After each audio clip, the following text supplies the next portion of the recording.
Beauty. Oh, beauty. Is that a silver? What is that? First trip of the year. Beautiful catch, man.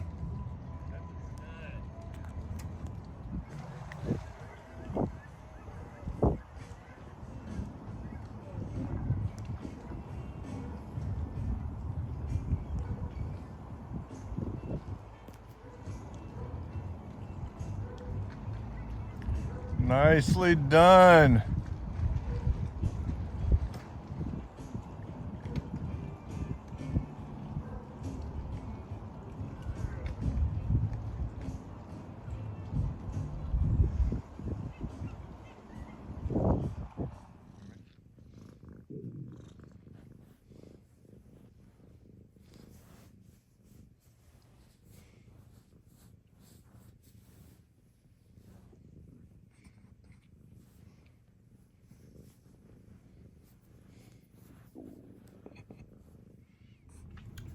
Hey, VC. Dr. Robert here in Portland, and wearing my beret today in recognition of a lot of French was spoken on Rachel's stream this morning. So wanted to join in. Viva la France. So got a few records I was going to show. I did one of these before, and it seemed to be well received. So I'm going to show a number of records, 5 records that I have at least 2 copies of that are packaged in different covers for different reasons, and kind of go into the whys and the hows they're different. So with that in mind, I'm going to jump right into it. This is the first one I wanted to show, Zappa in New York. This record has a very interesting history. It was one of 4 records that Zappa would put out to kind of close out his contract with Reprise Records, I think, or maybe it's Warner Brothers, Warner Reprise Records, and on the Discreet label, which was his label, but was manufactured by Warner Brothers. And so there was some disagreement. Warner Brothers felt that there was going to be some possible litigation in a response to the first version of this, which had a song on it called Punky's Whips. And that was a song about Punky Meadows. You can see the lyrics there. And it is somewhat explicit.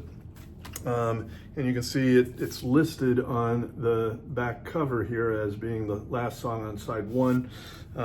Interestingly, the record does not have that song on it, and subsequent versions had it edited out of the title, and the lyrics are not printed here.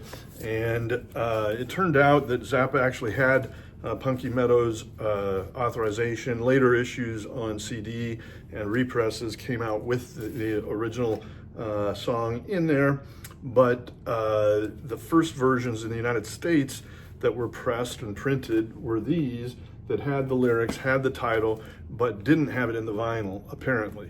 There are some vinyl versions from UK and I think Germany or Netherlands, one of the two, that has the song on the original record, but never in the US on the original version. So that's a difference. And why did that happen? It's because I think they were a little angry with him, disappointed with him that he was leaving the label, and kind of seized control, and then this concern about litigation. So that's one reason that kind of thing can happen. This record I showed on Rachel's stream a while back. This was Carole King's first appearance on vinyl, I believe, and it's in a band called The City. That's the name of the band as well as the record, and it included both her and Danny Korchmar, and Jim Gordon was the guest drummer on this record, and then Charles Larkey was the bassist. And this came out on the Ode label, the same label that she would later record Tapestry on. And this was produced by Lou Adler. And you can see this is a full color cover. And this was one I was fortunate enough to find in a thrift store in Iowa City, Iowa, probably around 1990, 92, 93, something like that. So here's another reason that sometimes the covers differ. This one came out as a black and white cover of the same photo, and the back cover also in black and white, and the label in white. And this is actually a counterfeit, and you can look that up on Discogs, but that's the story as it appears in the account on Discogs. Is that record is not allowed to be sold as per their protocol for counterfeits and bootlegs, and but it's essentially the same record. I have no idea how that came to be. The first copy is quite rare, and again, Carole King became such a popular singer that I think the demand for that first record outstripped the supply back in the day before they really entertained repressings. Here's another interesting one, historic cover of the Lynyrd Skynyrd's Street Survivors album. And this album came out shortly before the plane crash, I think it was, that decimated their band, and the record company felt that it was not in the best of taste. This was MCA, and this had an insert to communicate with the band and buy merch from them. Kind of a cool album. But the flames engulfing the band were felt to be inappropriate after the crash, and so they came out with a second cover, a different photo. It's not the same photo. It looks like it's probably from the same photo shoot. So a lot of the members are all dressed the same, but without the flames. And I don't know if this one had the insert. It does. Yeah, it has the insert as well. So at any rate, kind of a sad reason for making a change, but probably a good one. The next one is one of the most famous, and this is Miles Davis, Miles Ahead, and this is the original cover.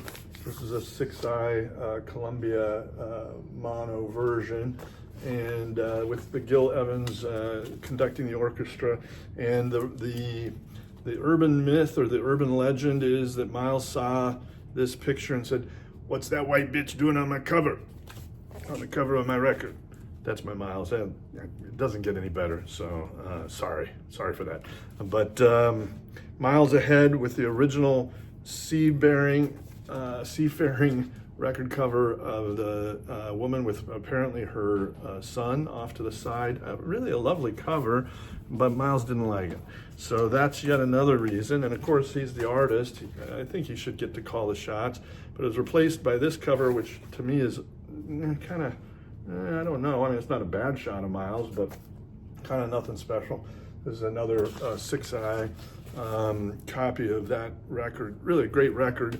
Not probably his most famous or best, maybe, fairly, but still. Gil Evans, a great record. Who else is on that? Let me just look. They don't have a short list here, but as was typical for Miles, I'm sure he has great talent playing with him on there. Now I'm going to wrap up with one, again, a very famous one. This is the Mamas and the Papas, If You Can Believe Your Eyes and Ears. And this is the famous toilet cover back in the era when sensibilities towards this sort of photo were maybe a little higher than they needed to be. It was felt to not be in the best of taste, I guess, by the executives at Dunhill Records, and they edited it out. And interestingly, once in a while, and this is one, and I'll show another example is the Alice Cooper record with I'm 18 on it. I'm blanking on the name of the album, but that also uses a transition. So this was the transitional cover. They knew they wanted to get rid of the toilet.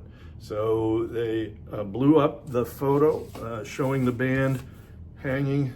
I guess it's about the same size, isn't it? But they repositioned it a little towards the center, put a black rim around it, and hid the toilet from view. Apparently this was not considered interesting enough. I don't know what the history is here, but they went back to the full-on And this is the final definitive cover, very plentiful, and you can find this anywhere for $5. You shouldn't pay more than that, I don't think. But the whole crew sitting in the bathtub, that's quite humorous, and the toilet hidden from view with this little banner down here. So much more tasteful, and it gets to be promotional. Includes California Dreaming, their big hit. So that's the 5 I got for this. So stay tuned, and more to follow. Till next time, the doctor is out.